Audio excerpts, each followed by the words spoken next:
alive. Cool. I'm doing well. I was working an event on Friday and I didn't get home until late. And then Saturday I napped for a good portion of the day and I was doing some like astrology stuff. So yeah. And then today I did some more astrology stuff. I've been doing today. Cleaning my house. Yeah, not anything. Yeah, just some like yeah, I guess still resting, recouping, but just getting my space more situated. I swept and mopped the floors, like made my tub. Nice. Yeah. That feels good. Yeah. Yeah. I love that. God, so Sundays work for me. It's just like cleaning and regrouping. Yeah, it's an important thing. So yeah, how are you? What have you been up to? I had some friends stop by. One of them is looking to buy a bike, and he wanted to try out my bike to see if he liked the frame and the siding. So we just like stopped by and just with it, and I'll just go friend with me, and we talked about books for a long time. So yeah. Good. Yeah, it was. And then he oh my god, I literally had to be like, which of my boyfriends wanted to buy a bike? So I would love to visit like maybe a little bit later because that was perfect for me. Yeah. Good. That was like it's actually really grounding energy for the most part. Like it's unexpectedly stable and consistent. I think the astrology the past couple of weeks has been pretty chaotic, and we've had the election, we've had all these events happening. Right. I think there was like, this is how I experienced it. Even working the event I was at, it was like, there was this calm energy, and I think a lot of people were like just kind of called to just have a respite unexpectedly. Like there was a sense of stability amongst all the chaos, I felt. Cool. Yeah. I love that description. It's so reassuring. Yeah, there's a lot of chaos in the world right now, but I don't think it's like, I never see any of it as like bad. It's just, how do you say, it's just like information and research, and like we learn from it, just experiencing it. That's my perspective. Like we're all gonna die and like return to where we come from. It's just like, okay. Yeah, I love that. And you do a lot of different types of work in, it's not just astrology that you do. You are active in several other areas of healing work, isn't that right? That's right. Yeah. So that's 3 different lenses at least that you're looking through. Yeah, so I do the work with astrology. I'm a soul-based astrologer. So what I do with that, it kind of is like bringing in the energies and archetypes of astrology and applying it more so on a soul level. So, how do you say, like a kind of exoteric astrology will focus more on like, oh, you're a Gemini, you have your sun in Gemini, so you'll exhibit these kinds of traits, like you'll be very social, X, Y, or Z. And the soul-based astrology, you see Gemini more so as like, okay, so part of your soul yearning is to connect and like gather information and be able to relate it in a way where there's a balance between like love and wisdom, not like going so far into wisdom where you can hold, but also like holding that space for love. Not going so far into love where you're that's just my example, but yeah. So it's like that's part of what I do with astrology. I also am finishing up certification in hypnosis through the Wellness Institute. That has been amazing. Yeah. That's I'm hosting. We've done some stuff. Oh, yeah. We've done a session together. And yeah, it's really. I mean, yeah. What did you think of it in terms of what the practice was? It was such a opportunity to create space in an area of myself where like a part of myself that makes decisions or that decision making comes from, and to really be present with myself in a way that I wasn't given the opportunity to at the time that we were like kind of really getting into. I was explaining it a little bit to my friends the other day, talking about being given a space to reconceptualize or relearn something that I had learned kind of and internalized improperly, and being a space holder for that and like being able to not only like help me navigate into these spaces but also think about them in ways that are oriented towards healing and presence and like building relationship, like trust relationship with myself. It was really cool. And then the process of kind of building like tools for thinking about it again in the future in ways that are helpful was really great. And so the like structure of it was evident to me just by how effective it was on me, and I could see that a lot of like thought and like skill training had gone into that work that you were doing. So I thought it was really cool. Yeah, I'm so glad. I know that was hard to hear. Yeah, it was yeah, you did really amazing work in the session. Like we went really deeply and you were open to the process. And it was really just really a powerful session. So I mean I was grateful to have guided you through the process, but you did amazing work and being open to it. And really, it was great. I could tell that was a huge part of it was being like ready to trust the process. So I think that the work that we did also just in the micro moments of like starting that process together, like even just from when we met the first time, every last part of just kind of building trust went into how safe I felt leading into that process, especially with you as a space holder, but also with how confident you were in like guiding the process. Like that relationship started when we met and we worked on it kind of together to like make it so effective and powerful, right? That's how, I feel like, if you hadn't been the type of person that I felt safe with in that kind of space, I don't think I could have leaned into it with that much willingness to trust. Yeah, I appreciate that. That's really wonderful to hear. I think it is that trust that's so important because I think tying in astrology. And I don't know anything about astrology really, so I'm just constantly learning about astrology. Yeah, that's totally cool. Yeah, I mean, I quite honestly like it's not. I don't in my day-to-day thinking I'm not like, oh, Pluto's here today, so like, oh, or like I do think of those events happening. Pluto especially because it's a more generational planet, but I'm not And maybe I should more so, but probably like a little easier. I was more conscious of it, like, you know, like in my day-to-day. But so I think that, especially in terms of trust, right now we have Pluto moving from Capricorn into Aquarius, and Pluto is like about it's about a depth of understanding, and on a collective level, where it is in the zodiac represents how do you say how we view power, how we view like collective power, as well as kind of the underbelly of society and the world more broadly as we experience it. And then individually, it represents how we experience power within ourselves. So, so I think a lot of times issues of power, they bring up issues of trust, yeah, because we want to be. Well, I think the best kinds of like trusting relationships, you don't feel like you need to be in control, but you also don't need to feel like you are controlled. It's more of just being present with the other person, yeah. And so there's totally, yeah. Yeah. So there's that like this, there's that trust because you see the person as like you, and you show. For me, what I find, we met when I was like working as a fundraiser for like canvassing, yeah. For maybe I won't mention names, just right, but for trees, yeah. Right, trees, and bees, yeah. Yeah, for and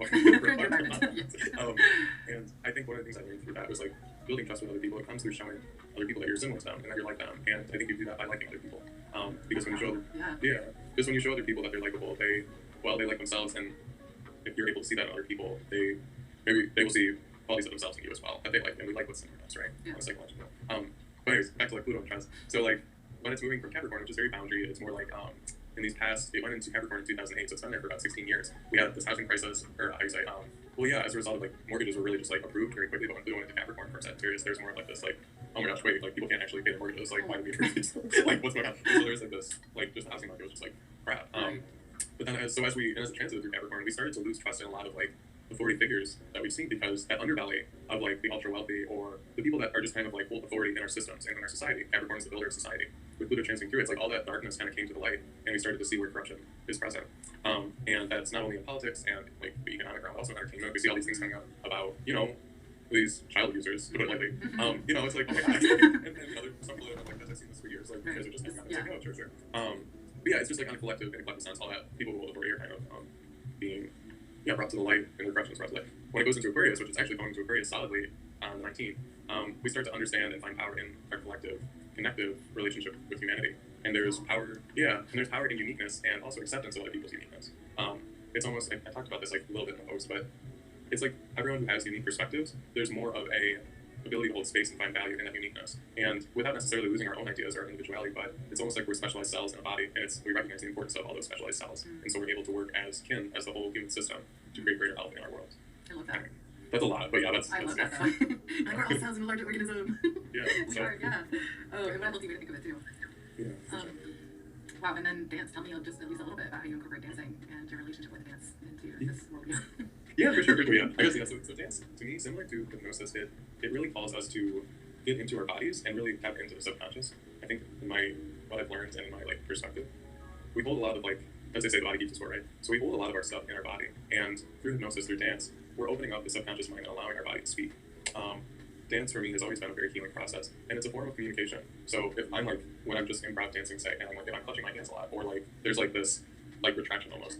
Yes, I wonder like, okay, what does that communicate to me? What am I trying to say through that? And that's a lot of reflexive in the moment reflection. Yeah. Wow. Well, yeah.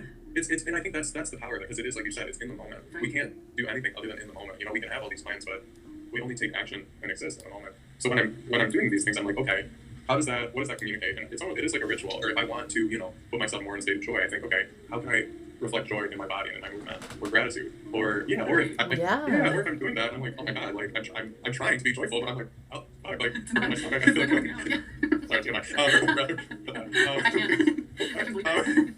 okay.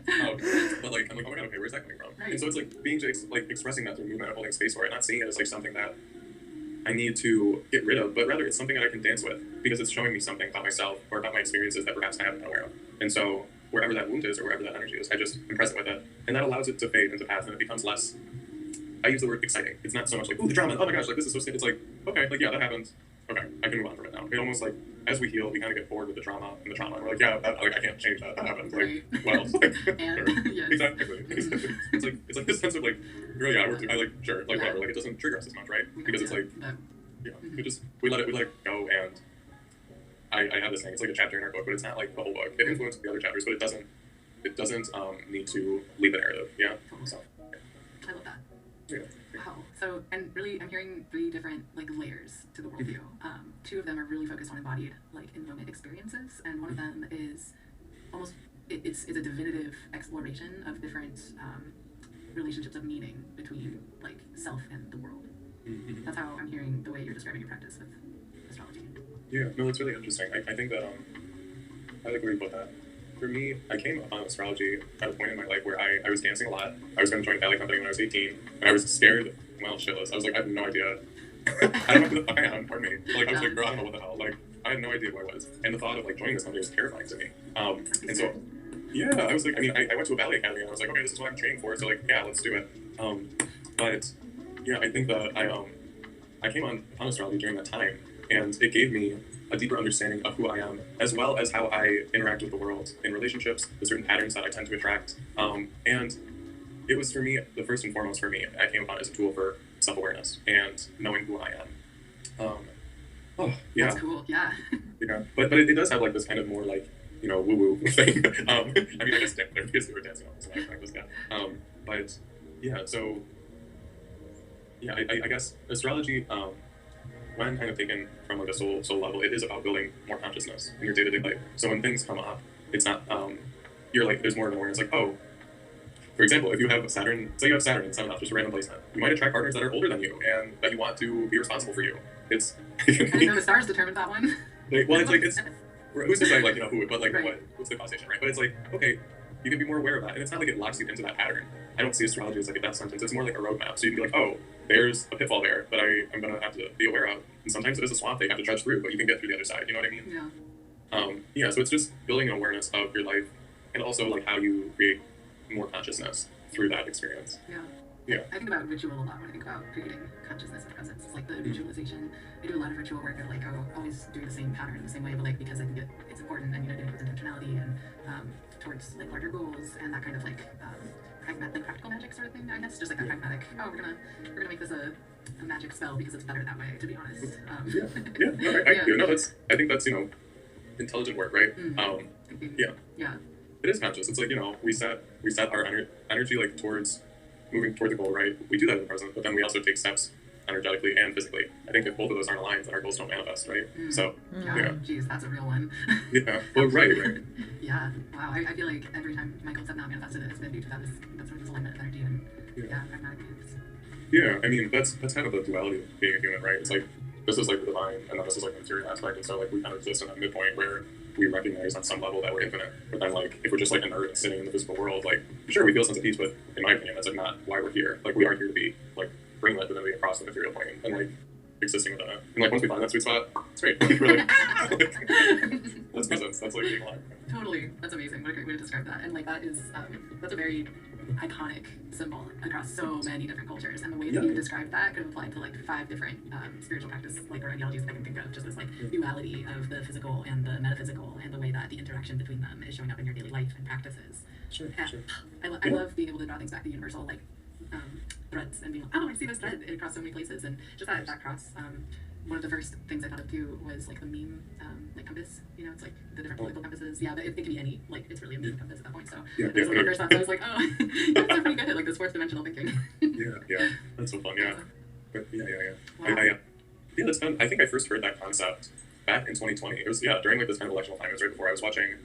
I really was like obsessed with Marianne Williamson because she's a very spiritual, like, and she was, you know, in the running for the Democratic Party, like candidate at the time, and she was like on the debate platform. But I was just watching a lot of interviews with her, and one of the things that she talked about was like is that kind of cross of that sense of like the divinity there and the material there, and it's at that center point. I think that she said that's where we find God in the truest sense, and people have other words for it. But yeah, it's kind of this, and that's like what she said. The symbolism, I grew up Catholic, of the cross is that center point. That's where the divinity is. Yeah, it's not an escaping the material world, because and I think that's like when we have that separation, that's where a lot of like not only neuroses or materialism, and even hypocrisy come in. Like you see with certain religious traditions, like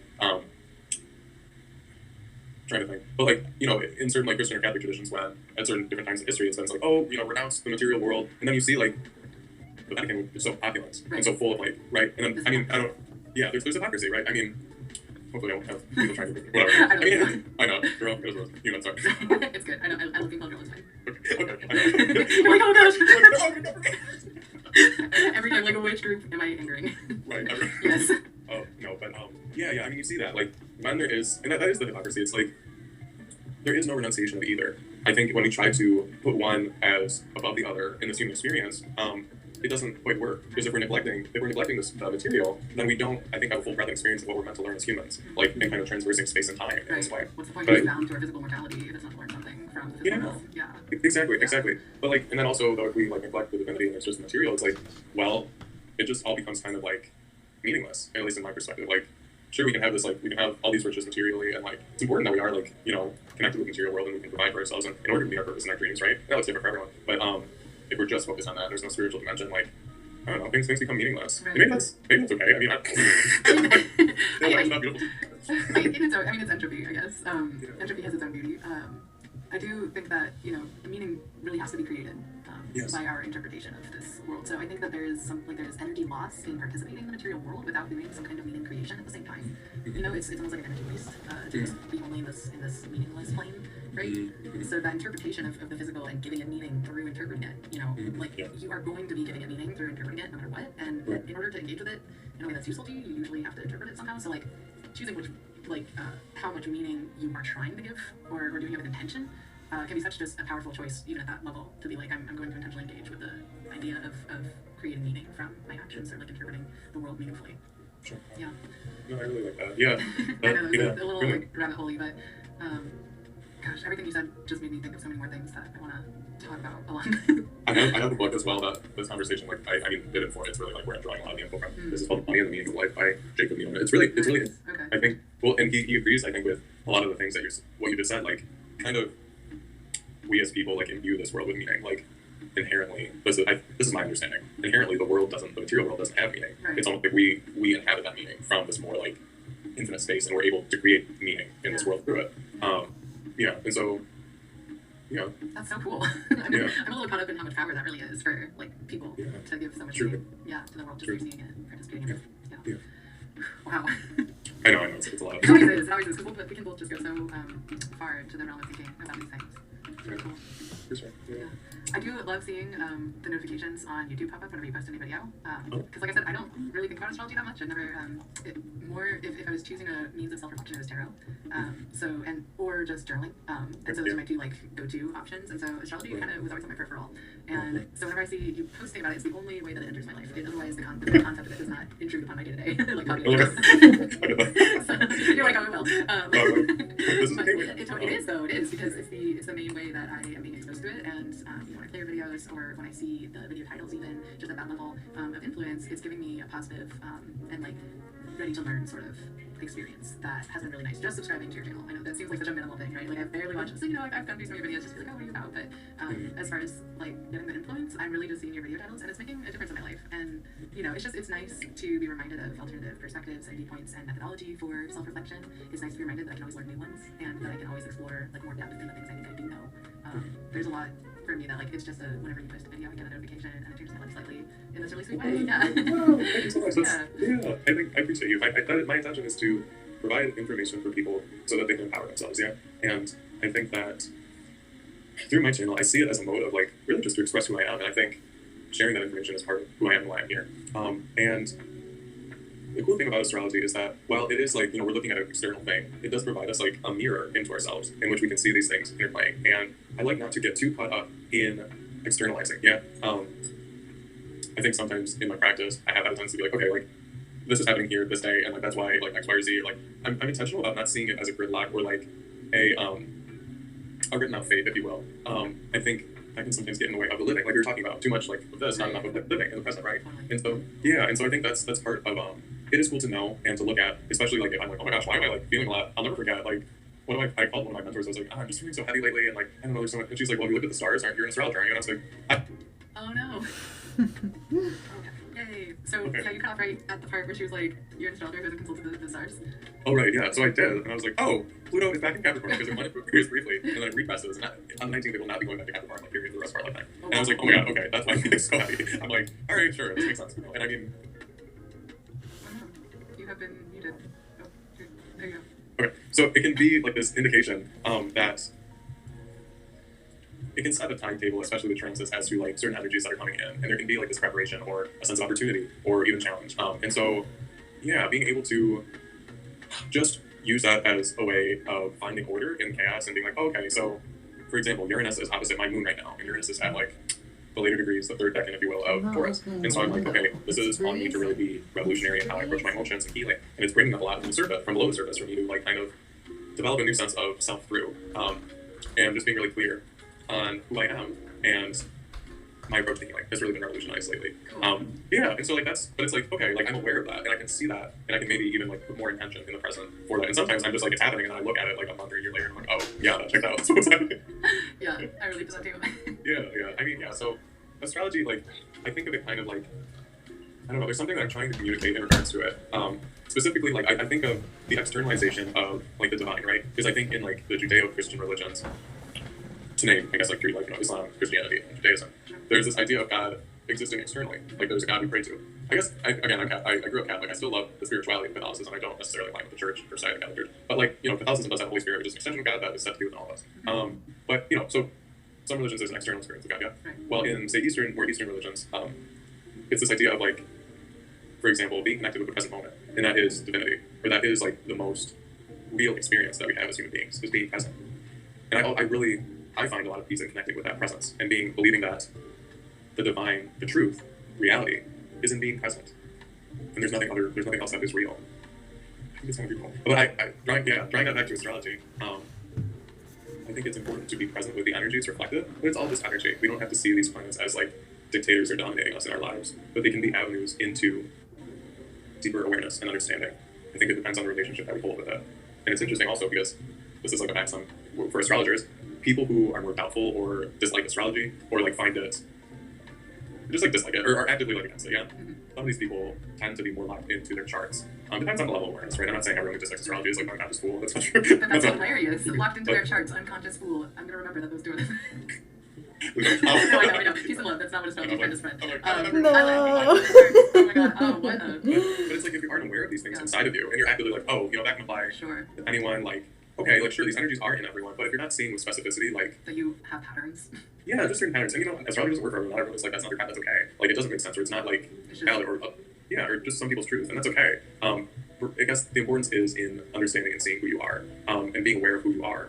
I think that is how we create peace in ourselves, through just, like, an open and honest expression of ourselves without judgment. As kind of ugly as we might think it is. And presence with ourselves in those moments. Yeah. And that's the practice that you are building so intentionally through divinity work, or like divination work, divinity work, different but related things. Yeah.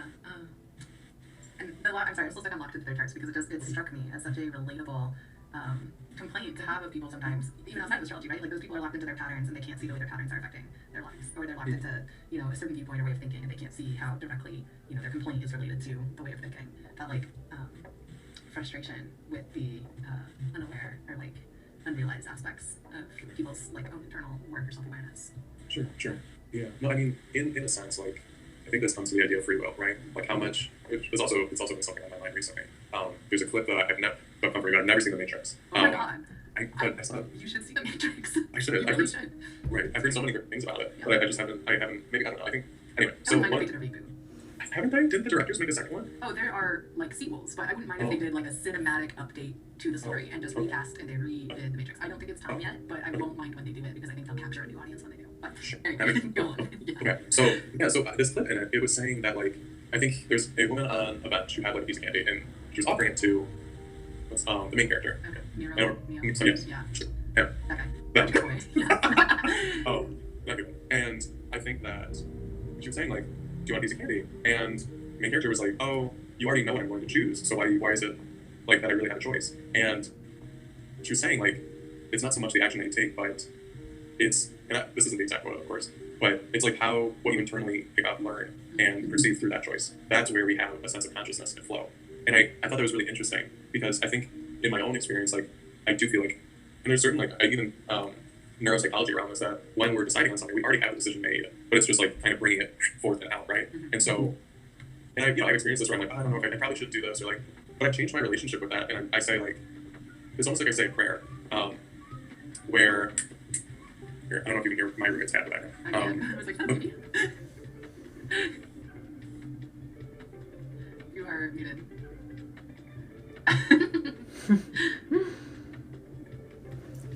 people didn't like my alien movie choices. They didn't like my Paul choice. You're fucking wrong. Oh my god, this mute situation took so long to resolve.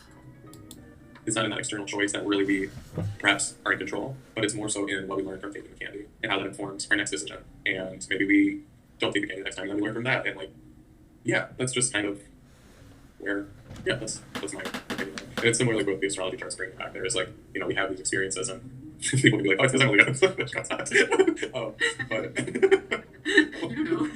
right. But I think there's like there's a lesson in there, and maybe it is because you're Leo, but it's like not. Yeah. Yeah, it's not an excuse. That being said, it's like coming in conscious contact with that experience, and so maybe it's, you know, your soul chose to have that energy come in for you, and like because you chose to be born, your soul chose to be born at that certain time. This is my like perspective, I believe, and so you drew in that experience to learn from something, and you had a choice in how you interpreted it or how you like kind of learned from it, and were able to grow through it. Yeah, or just what energies you kind of wanted to or needed to experience in order to become fuller or more who you are. That's kind of stuff. Cool. I like the implication that you have a sense of agency beyond the veil, like prior to birth, theoretically also after death, but there's an agency there. Yeah, for sure. Cool. So. Yeah, this idea of like having a certain, I don't know, like set amount of determinants that's going to help decide what your behavior is, that like determinism idea, and then the choice making being within that field, like in that moment, in that range of options, knowing what your choice would be, and then deciding if you're still going to do it. That level of presence is really hard for like all the time decision making, but this practice of intentionally being present with self through reflexive and reflective work, whether it's astrology or, you know, my sister loves tarot. I really love journaling, but I will do tarot when I need that extra feeling of like tapping in practices that are shared. I think that shared aspect is really important. I know most of how I felt for people who practice astrology with as much like fleshed out knowledge as you have. I'm always just jealous that you have so much like specific knowledge about this entire region of thought and knowledge that you can use in your daily life with that much specificity. I think that's really cool. So just that anything that helps you with that kind of reflexive and moment thinking is going to help you with decision making because of that relationship. And I think it's cool that we managed to talk about all of the different aspects from different areas. Yeah. Well, yeah, I think. Yeah. No, it's interesting that you. I mean, I never thought of like connecting with both like a practice like tarot or astrology as like as a collective practice / space. But like that's just really interesting to think of. I guess because it has been very individual. And I am like, I first of all think in groups a lot, so I do a lot of group, like you're in this group and you're in that group, so it is a bit of me just like categorizing like people who do astrology, but because I've never actively engaged with the practice, but always had a fairly positive relationship with people who do, I tend to think of you as a collective, I guess, probably more than you would necessarily think of yourselves. Sure. Okay. Yeah. I mean. But it's a shared tradition, right? Like it's a practice that can be done individually, but it is like shared collectively held like knowledge and information. Sure. I guess what comes to mind for me is how a lot. I think what we do as humans, and this is interesting because Pluto going into Aquarius will be thinking in terms of groups. But yeah, Aquarius is groups. But it's interesting because I think of when you were talking about tarot, how tarot is like more of a communal practice.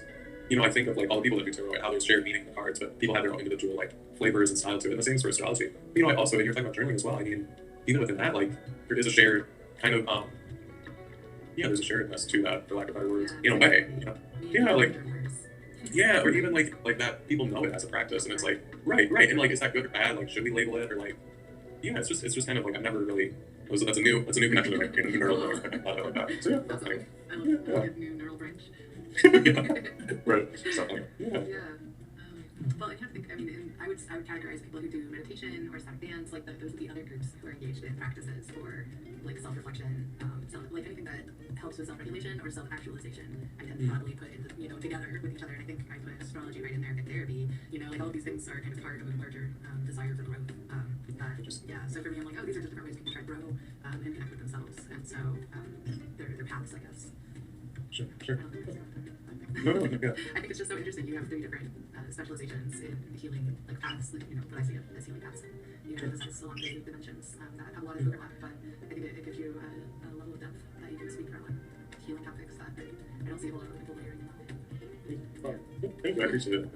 It's a journey. It is a journey, and it has been a journey to like learn how to connect them. Because I'm like astrology, dance, and then the hypnosis. I'm like, that's what you like. Why? Like, right. And how do you make it like a sustainable like practice in work and in life? Like not just your life, but in supporting others or in go on. Yeah. I mean, that sounds so challenging to me. Yeah. So I mean, honestly, there is this blending that I do. They hold like individual areas in my life, but they do blend at certain points while still maintaining their individuality. Like I've danced professionally before, like I still do dance like freelance professionally, like in ballets or different things like that. And I teach dance. Without like I bring in some of those things like that I've learned like in Tai Chi, like there's a certain way you hold your mouth and your tongue in order to relax you, and I bring that in my ballet class. I'm like, okay, like like hold, relax your jaw because if you clench your jaw, your pelvis is gonna be tight. But I guess like I blend it in different ways. Like dance is very hypnotic, and so being able to understand how hypnosis works, I'm able to connect with people more so and be able to like help them access different things perhaps on a more subconscious level or guide them doing so through doing so myself. And then also with astrology, I do events where, say, on full moons or new moons, I'll dance with people on the beach and I'm explaining the astrology of the new moon and the full moon, and then from there I create a ritual slash a practice that we dance to reflect that energy, releasing certain things on the full moons and creating new manifestations. Or on the new moons, there's also like less release work and more of that seed planting work on the new moons, because that's reflective of the lunar cycle. New moons typically, so I've researched are intentional for planting those seeds. Full moons are gratitude for things that the seeds that we've sown, reaping the benefits, or reaping those manifestations. But yeah, so I blend it different ways. Like it all is connected. It's just learning and seeing how it's connected and being present with that, being present with that awareness as I'm dancing. Even when I'm like, dancing for like I'm doing guesting, it's called, for Studios Nutcracker, and I can be like, okay, I'm present in this moment. I'm letting go of like fear or whatever, and when things come up for me where I find blockages, I journal about them. And it's like that sense of awareness, like, oh, it's coming up from my subconscious. I have work to do with this. I can release this, and therefore I can be more intentional about being present. I'm not as laden with these things where I feel worried or anxious or fearful or shameful. And that's part of like the hypnosis, like kind of like allowing it to come up and out of my body. And even just being aware of it in my body as I'm dancing. And letting go and bringing in something else. And I think that's helps with that. Yeah. Anyway, so yeah. Definitely helps with that. I know that in my own body too. Just like the swiftness that you can process an emotion if you dance it out is wild compared to unbelievable. If you try to like sit still and process an emotion versus dancing it out, like right. You're not gonna get a whole lot done. Dancing it out will go way faster. So true. I agree. Yeah. So anyway, but yeah. I think there's connections with everything, and it's just being able to. For me, it's been being able to have the courage to be like, yeah, we're dancing and we're doing an astrology thing. Like, I know it sounds. For me, I was like, I know it sounds fucking weird, but like, we're doing it like how much you want. And people show up. Yeah. Very cool. Well, thank you for sharing so much today and just like being so open with your perspective and your heart. It was very nice to meet you. Yeah. Oh, I appreciate it. No, thank you for creating this space. And yeah, it's a privilege to be able to converse with you and hear your thoughts and your perspectives. So yeah, you're a wonderful facilitator, and yeah, thank you for being here. Yay, I'm gonna stop recording so that I stop taking. Oh my god, I'm so bad at taking compliments. Oh, that was so cool.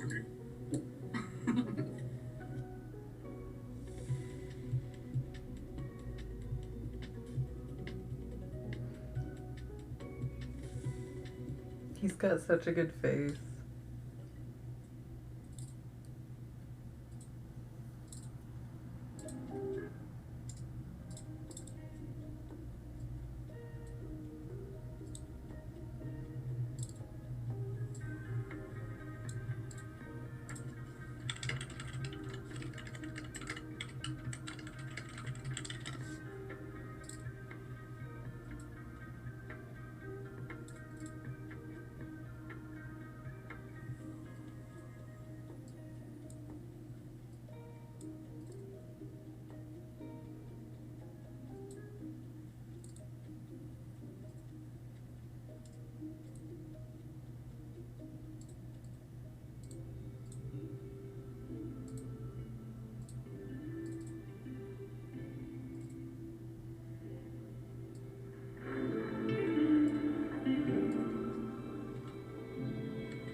heart's calendar.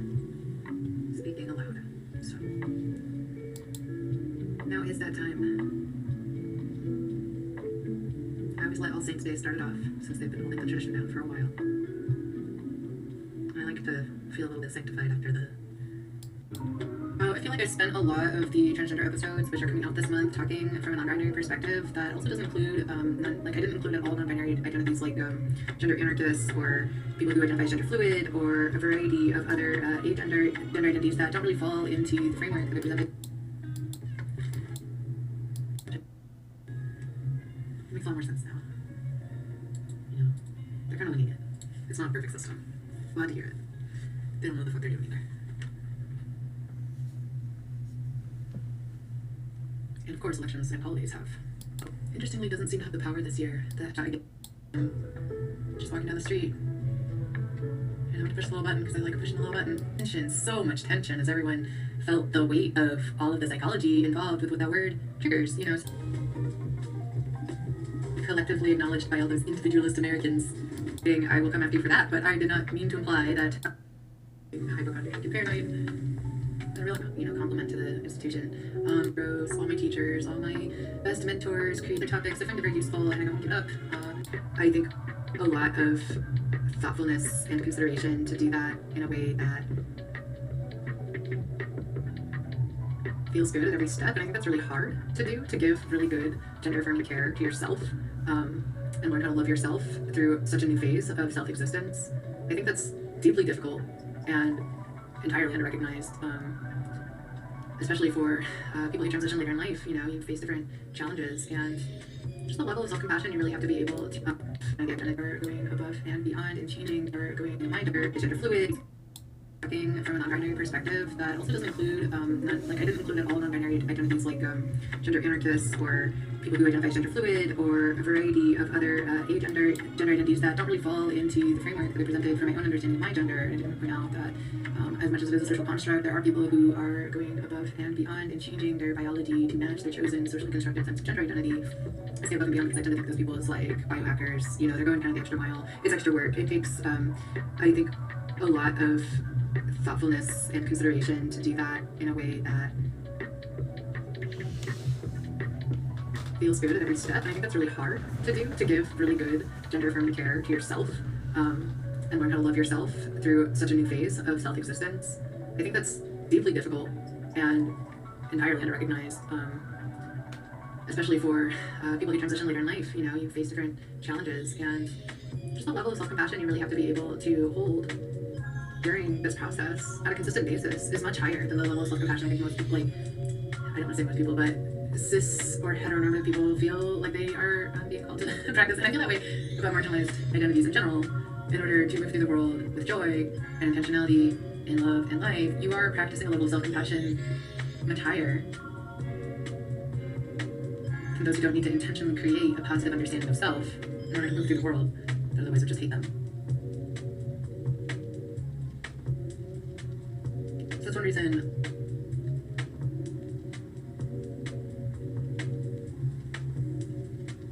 that I'm always looking to those who are the most affected by oppressed systems to guide me in self-care and in community care and what that should look like, to model my behavior after, because I want to know what it is like to be that compassionate.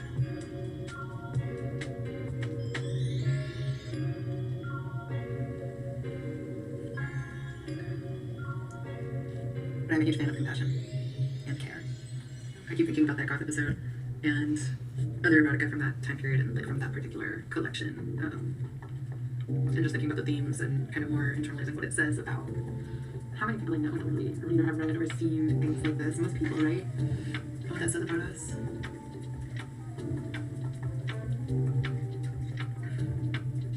I've been having trouble with my typing on my phone because I changed the keyboard to kind of mess with myself. I do that sometimes. I'll change communication modalities on myself really suddenly just to see hey, how sharp are those wits. But this time I did it to kind of make myself a little more careful in what I'm saying out loud with my hands for a bit, and really kind of retrain some behaviors of impulsive talking that I have been kind of trying to work on. So I changed the keyboard on my phone for that purpose, and as a result, the place that I'm used to the spacebar being isn't there anymore, and I'm accidentally pushing like N or B instead of the spacebar. And it turns all my words just really funny. It looks like I got a really stuffy nose and I'm talking around it usually. Thing books. Thing books. Yeah, I have been thinking a lot about many things. I've been working a lot on many things, and I'm not sure how to answer when people ask me how I'm doing. And a lot of the time it's just strangers who are asking me, but I can tell they actually want to get an answer and they really care. And so I want to be honest. You know, that's my first impulse, is just to like let them know I don't know. You know, I'm fine. I'm alive under the weight of the world, but I'm okay.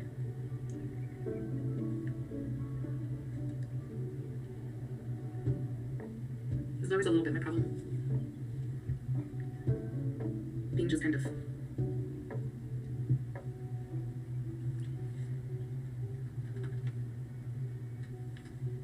not always sure how to reassure, or if I should. I think cooking. Really love that fried rice recipe. Oh my gosh.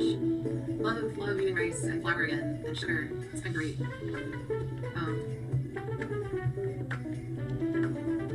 I have recently introduced a few friends to Arcane, which is great. I can't believe they, like, multiple friends have not seen Arcane, and I just don't know how they missed it the first time, but I'm glad I get to be there for their first time now.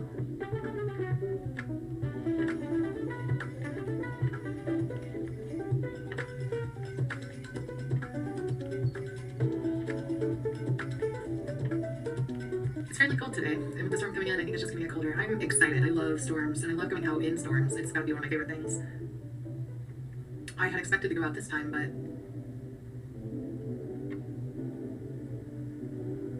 it's so cold.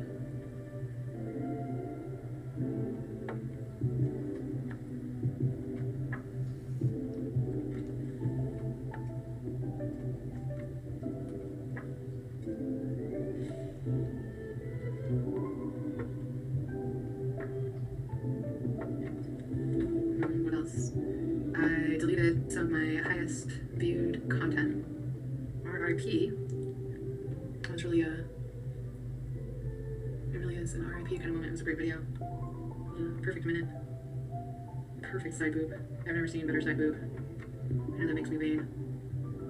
But like, the amount that the nipple was not there was the perfect amount. It was good. It was a really good video. I would probably never make a video that great again, honestly. So sad. It was like a perfect minute long. No, I don't still have it. Oh my god. Can you imagine if I kept every last video that I have made? That would be such a heavy hard drive. I know I told you I had like 8 terabytes, but I need most of that just to do all this creation stuff. I can't keep the videos. Once they're off Google, they're gone everywhere. Unless I really like them. I guess the 1 minute side boob fit didn't count as really liking, but I don't know what does. I think I still have the first like 20 casts. I think I have all the casts still. No, I started deleting casts. I know I got really weird with it. I was like, now we're deleting them, now we're taking them forever. Who knows which one is which? I can't even pay attention to myself when I'm not hiking. I'm like, alright, okay, fine. You have decided. We're doing some kind of rule following nonsense. I get it.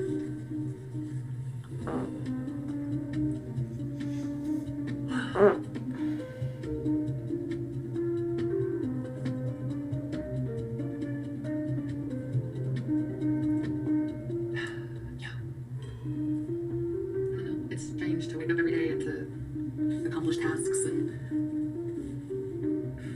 nourish the body, exercise, try to. Just all the normal stuff. And not.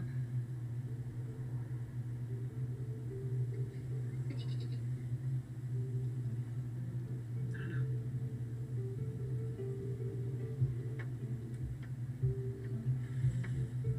I guess there's always some part of me that's turning corners and expecting a whole new world on the other side, and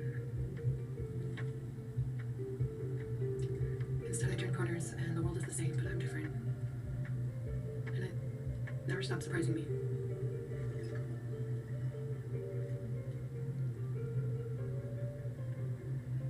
And that's why I like elves so much, and dwarves. This idea that humanity kind of exists on a spectrum of longevity is kind of comforting. I like vampires for the idea of immortality is obtainable. And werewolves. We just can't resist an unleashed beast. It's one of the most comforting things in the world to me. The kinds of stories we make up for each other.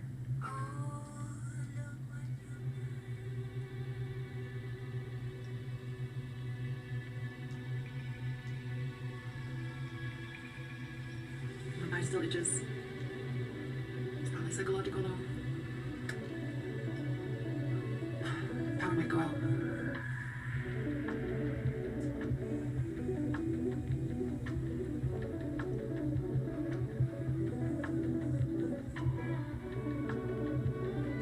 I did something cool yesterday. That was fun. It just flowed out of me too. It was like, yeah, I guess we'll just try this cool random thing. I was like, what? Sweet. Bonus thing. I love it when bonus things come out, you know? Like you plan art. You have to plan the steps, you have to do the layers. Most people I know who are artists enjoy art because they are allowed to design the way they come at the creation. Whereas other areas that involve a lot of creative processes have formulas that create uniformity in the profession or in the discipline for the creation process.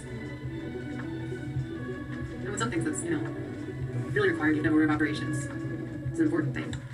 But that kind of logic is applied unanimously across disciplines and areas of inquiry where it doesn't make sense to do so. The process of winding your way to a conclusion or creating your own means of discovery is an important process. That imagination being engaged at early times is imperative, especially if you want anything generative, anything unique to come out of the process.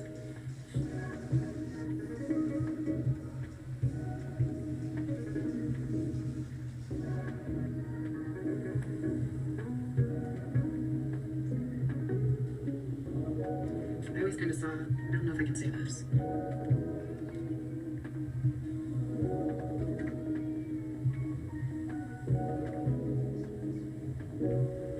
No, I don't think I can.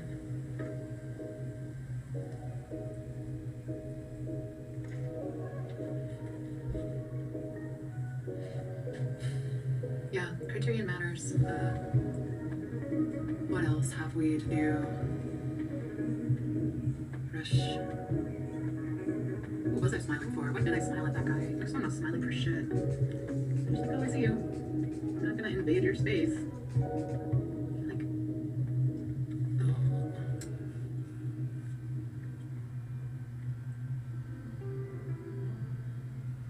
That girl's known for being shrinking. Look, okay. Fuck you.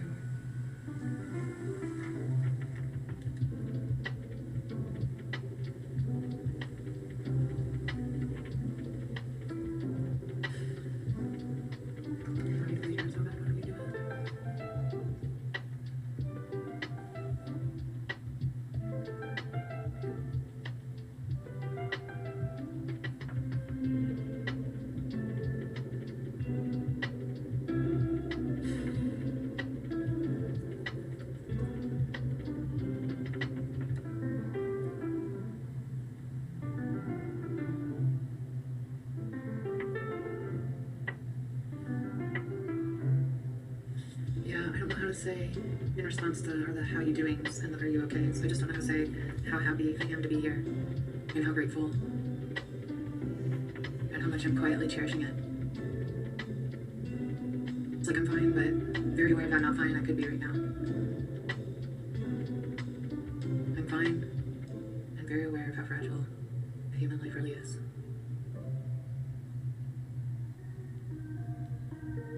I'm fine. Taking the bus.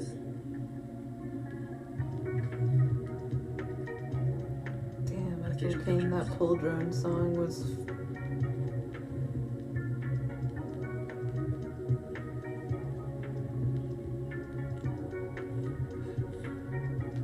so grateful for everyone who I have laid eyes on this week, or spoken with on the phone, or read about online.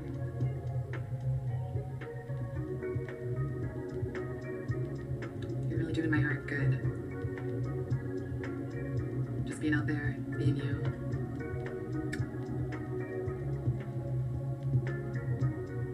I'm thinking all the time about all the ways I've been inspired this year. That's what I do on the leeward side of Halloween. Contemplate my gratitudes. It aligns pretty well with the Jewish New Year and helps me remember that the Chinese New Year is also different. It's a good time to think about ways I'm grateful and the people I cherish. And if I do it now, on the early side of November, or the back side of Halloween, I'll be ready for Christmas. I will be able to make it through another dark winter. Just us, together, in the light. At least that is the hyperbole of my heart's calendar, speaking aloud. So, now is that time. I always let All Saints Day start it off, since they've been holding the tradition down for a while. I like to feel a little bit sanctified after the demons come out on Halloween. I love baptism and the idea of being washed clean of something. So I let the concept be a little bit true. In between Halloween and All Saints Day, and I shift perspective into gratitude and rebirth and New Year's, and prepare for the winter and the longest night, and Christmas, because I like to give presents, and receive them too.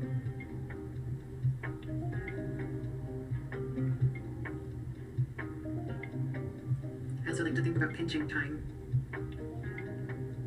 between the early side of November and the later side of January, creating synonymity, knowing the space between those two time points hold a great deal of warmth.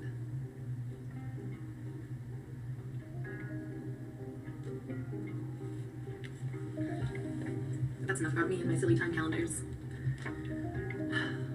Nobody wants to hear how I measure my days. Just a girl.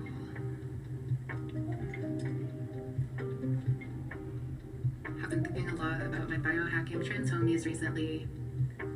Truly feeling ganged up upon in some ways, or perhaps like I have become multitudes and I'm ganging up on them.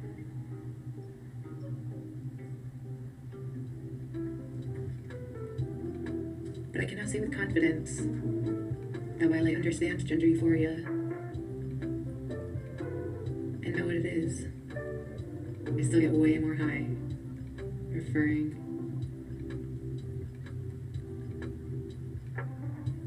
to my gals and my guys.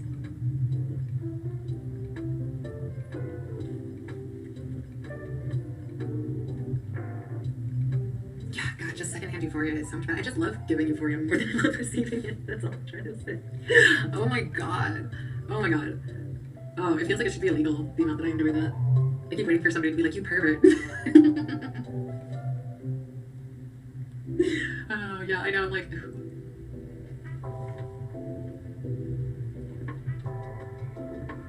I mean, a little bit. I do... In a general way, anybody who constructs their identity on purpose, I find more attractive than people who don't.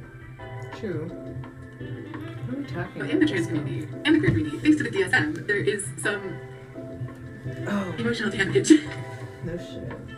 having to do with this idea. I can't even remember the technical term for it because I try to block this out of my memory, but this idea that trans people were like hypersexually self-sexual, like they were not only hyperfixated on themselves in a sexual way, but it was like in a hyper way also. It's something like that. I can't remember what it was called. It was really dumb, but it was this attempt to explain transgenderism through this very narrow lens of what it means to be a person. So as you might imagine, it did a pretty bad job. And I'm not saying it's the only reason that trans people are ultra sensitive to topics surrounding hypersexualization or hypersexualism, but it doesn't How help. about sexual abuse or sexual So yeah, I share that violence? trait, and I don't want to be like, oh no, I'm not trying to like. Maybe that's say another that reason they're transgender sensitive to that people. topic. So fucking offensive. And saying that in a way that's not like, you know, red state porn search, too, is important. Because, ew, gross. So gross. What? Red state porn search? But yeah, I mean, every trans person I've ever known has been like way too smart and sensitive for their own good, and that like is attractive because I am also that way, so I get it. And this like seems like a broad categorization, but it's a really small subset of the population, so I feel confident with my broad brush. I'm often confident with my broad brush. And a, we say historically oppressed identities, marginalized identities. What we're getting at is people who have been experiencing generational, societal-wide violence. And it's really hard to get your mouth around something that fucking big.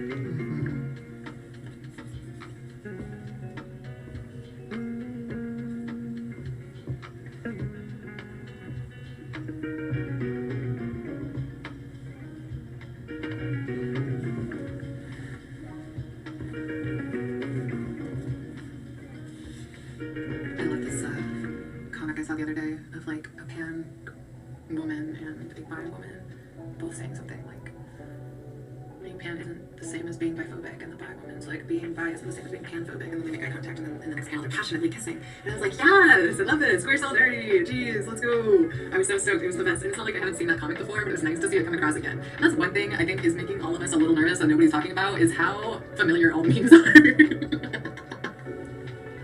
Okay, sorry. So anyway, that was a really good one with the biphobia and the panphobia, and then kissing. Yeah, so I was like, yeah, this is great because I still feel very bisexual. And one thing, okay, this needs to be slightly more calm down. One thing somebody told me they had heard about, like, their perception of the difference between, I don't know, the two. Something like, bi is like you're more attracted to the extremes, and I'm like, I kind of get that, but then, you know, I'm also attracted to androgynous people too, so that doesn't work for me. It's not the extreme expression of gender, masc or femme, and it's not, yeah, never mind, I'm getting lost in the bi-pan debate, that wasn't even real. I'm definitely demisexual. I watched The Joker.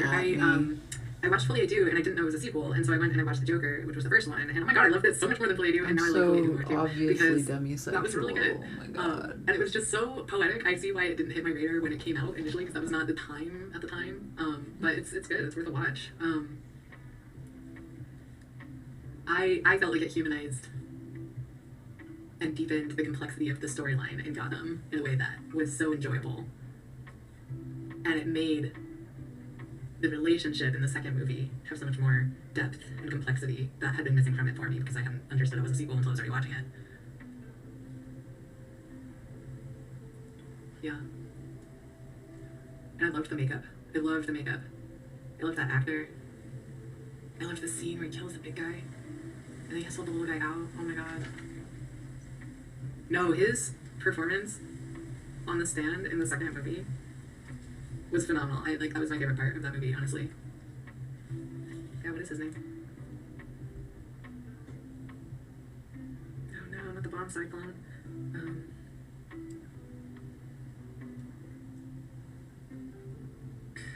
The movie, oh boy, movie. Yeah, it was very clear what it was. Ugh, they're so pretty. It's such an artsy film. They both are. They really and the are. actors. Oh, it's fucking Lady Gaga! Okay, that's why. I was like, wow, your cheekbones are so pretty. It makes sense. It's all making sense.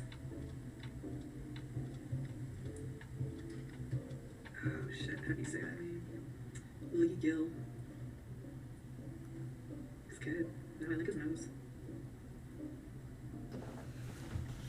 I'm gonna follow him on Instagram.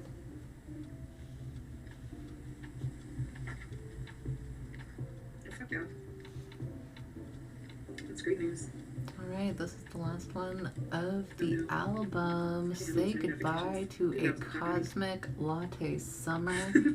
What a rodeo show it has been.